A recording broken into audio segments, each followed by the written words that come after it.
Hello everyone and welcome to a Farming Sim 17 tutorial. Today we are talking about poplar trees and how you can use them to make some quick and easy wood chips. So this is new in Farming Sim 17, and basically you'll plant poplar saplings and grow a field that looks like this when it's all finished. So you need a few things for poplar production. You need a sapling planter and some poplar saplings, and you'll use those to, of course, plant these rows of poplars.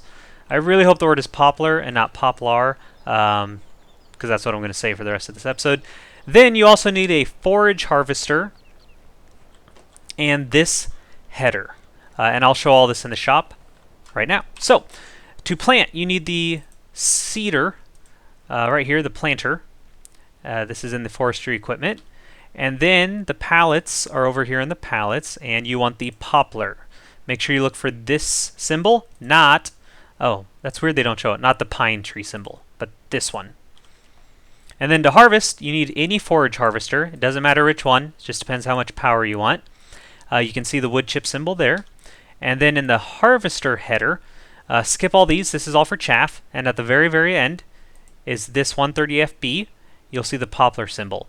Get that, that's the only one that's available. It fits on all three forage harvesters, and that's what you'll use to harvest it. And then of course, as always, you'll need a tipper to put it in. So, once you have your planter and your pallet, you'll just go up to it, hit R or whatever if you're on a console, look at your tooltips.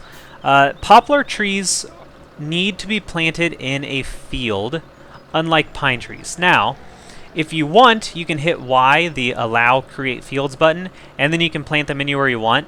But I want these poplar trees, for my sake, I want them to stay within the confines of this field. So basically, I'm going to limit it to field, I'm going to lower the planter, and then you just drive forward. You don't need to cultivate.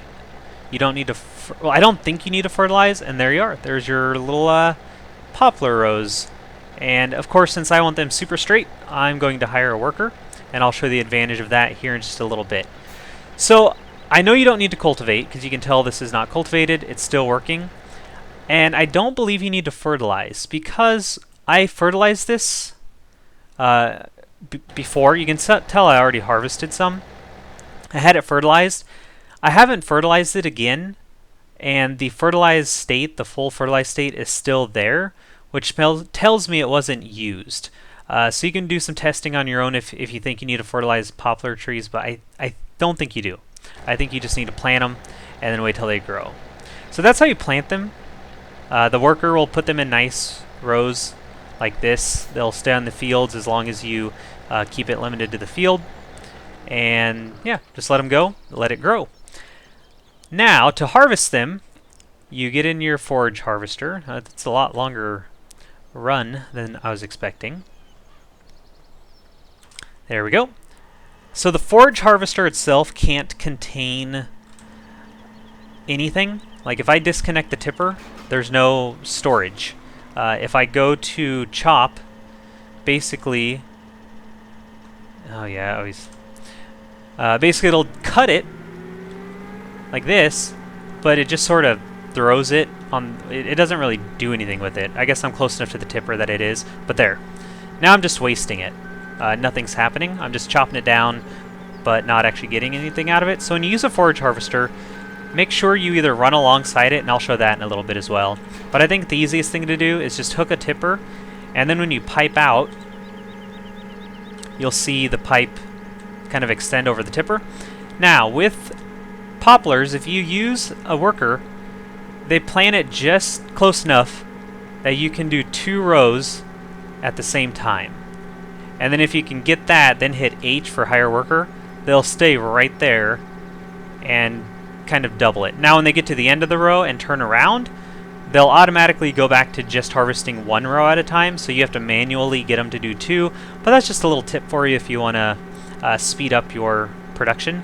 Now say you don't want to attach a tipper to the back, so I'm going to get rid of this. The other option for a forage harvester, whether you're doing chaff or wood chips, is to drive alongside it yourself. So I'm going to set this up just like I did before.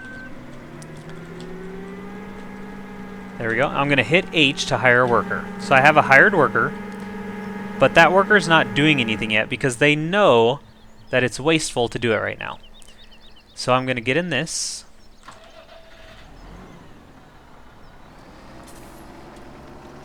And as soon as I get close, the pipe will automatically pipe over my tipper, and then I can just drive beside the worker. And that's another way to fill it up. So that is basically how to get some really easy wood chips. Just need that planter and this harvester. And then if you're new to wood chips, basically all you can really do with them is sell them.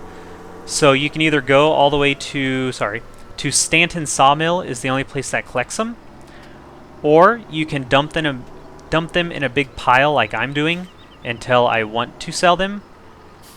And remember, in this game you can force, if you have a better tipper, you can force, force unload. So I can just hit Control I and it'll just dump it wherever. And then you can pick those up with belts or a bucket like I have right there.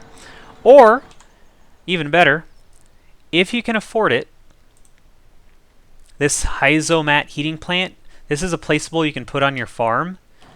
And then anytime you get a tipper full, you can just take it and just dump it directly there wherever you decide to set it on your farm.